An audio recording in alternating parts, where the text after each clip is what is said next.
Joining us now, White House National Security Communications Advisor John Kirby. John, people are comparing this as a tectonic shift. It's as big as those of us who covered 1989 in Europe in terms of the power alignments in the Middle East, with Iran on its back foot and Russia clearly not bothering to, protect the Assad regime. They have air power. They could have used airstrikes, drones. They didn't. And the Syrian military collapsing.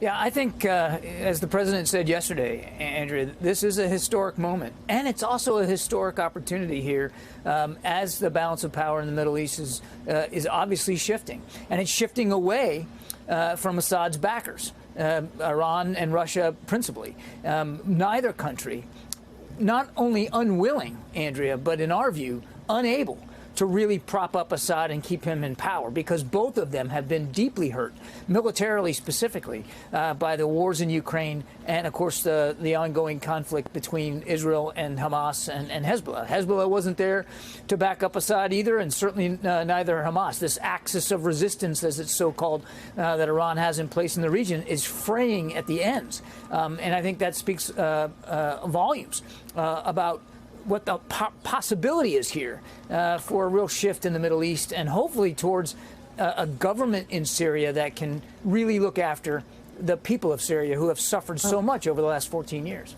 Well, John, to that point, the leader of this group has a $10 million reward on his head. He's on the terror list. This group includes elements that are both atheists and fundamentalists, elements of all types, including some that are direct descendants of ISIS and al-Qaeda. So how do you make sure that these people can govern and that this doesn't become, Tripoli? That's going to be the key.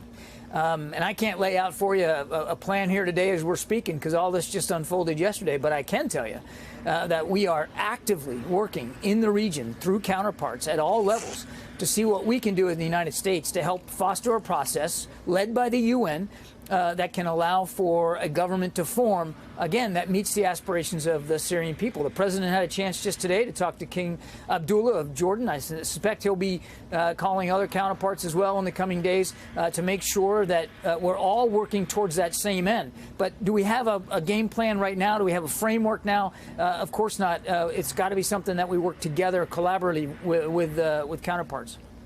Now, American freelance journalist and Marine Corps veteran Austin Tice was kidnapped in Syria 12 years ago.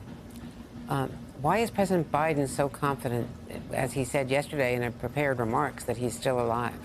Well, that's still the assumptions we're working under, is that he's still alive. But the truth is, we want to get more information about him, about his whereabouts, certainly about the conditions in which he may be held, and then try to formulate a plan to get him home where he belongs with his family. But that's the going assumption right now, that we still have, that we certainly have no indication to the contrary, that he's not alive. So we're going to keep working on this very, very hard.